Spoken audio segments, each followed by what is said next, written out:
What's up, campers? I'm Bailey with General RV Center. Today we're here to show you how to hitch up your travel trailer.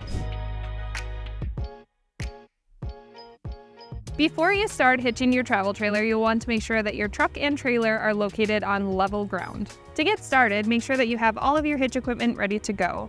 You'll need a hitch with a ball, your weight distribution bars, electrical connector, and safety chains. Having a weight distribution setup will allow you extra stability and balance, especially while traveling at high speeds.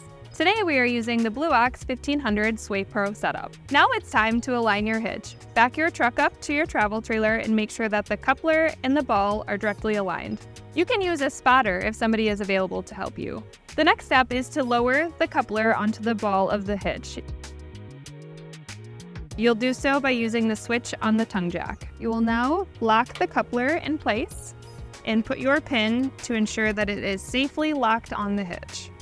Now that the coupler is locked in place, you will take the safety chains, you will make a twist in the chain, and then you will connect them to the receiver on the truck.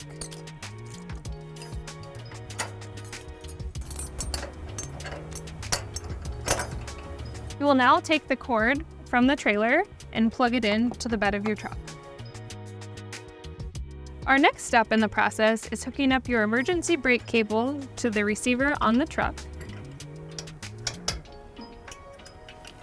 It's now time to hook up your weight distribution spring bars. We put a block under the tongue jack so we can get the trailer up high enough to take the weight off of the bars. We will now connect the bars and the chains to the system. Once the bar is seated in the hitch, locate your pin and lock the bar in place. We will now take the chain from the weight distribution bar and mount it on the bracket attached to the trailer.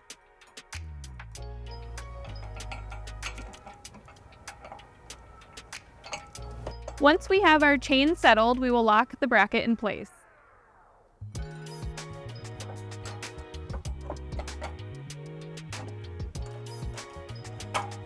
Now that both of our weight distribution brackets are connected, we will retract the jack into its seated position. It's time for our final check. We'll ensure that the coupler is seated on the ball and locked in place, our electrical connection is tight to the truck, our safety chains are connected, as well as our breakaway cable. You'll want to test to make sure that your running lights, brake lights, and turn signals are functional before you leave. Finally, it's time to take a test drive. Make sure that your mirrors are adjusted before you leave, and slowly roll forward to ensure the truck and the trailer are attached. Thanks for tuning in. For any more RV tips and tricks, go to generalrv.com.